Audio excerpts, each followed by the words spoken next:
The night the desert swallowed her, the wind howled like something alive, clawing at the red earth and carrying with it the cold breath of the mountains, and she realized far too late that she had wandered into a land that did not forgive the careless.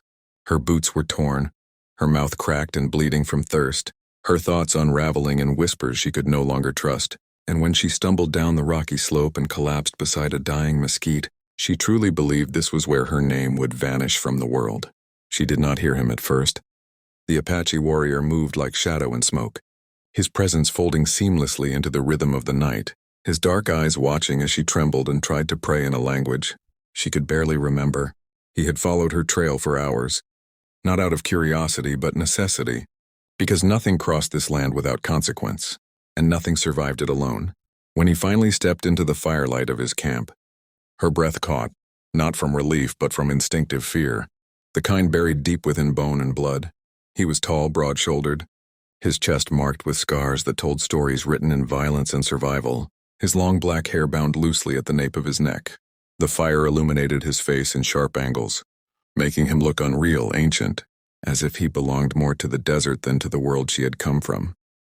"You will die if you stay here," he said simply, his voice low and steady, untouched by emotion. And she was struck not by pity in his tone, but certainty. She tried to stand, failed. Her body betrayed her, folding helplessly back into the dust. That was when he crossed the space between them in 3 silent strides and lifted her as if she weighed nothing, her head falling against his shoulder, the scent of smoke and earth wrapping around her senses. She wanted to resist, to scream, to remind herself of every warning she had ever been told about men like him, but her strength was gone, stripped away by thirst and fear and the relentless sun. As he carried her toward his fire, she felt something else beneath her terror. Awareness, the dangerous kind.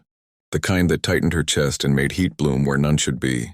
He set her down beside the flames and poured water into her mouth with careful patience, watching closely as she drank, his brow furrowed as if her survival mattered more than he was willing to admit. Outside the circle of firelight, coyotes cried. Inside it, something shifted between them, unspoken and undeniable. She noticed the way his gaze lingered a fraction too long, how his jaw clenched when she shivered, not from cold alone. "Why are you alone?" he asked. Her answer came broken, fragments of a life left behind, a journey meant to heal her that instead nearly ended her.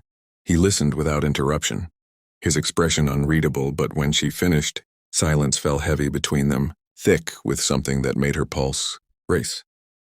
"You should not look at me like that," he finally said, turning his eyes toward the fire, his voice rougher now. Confused, she swallowed. "Like what?"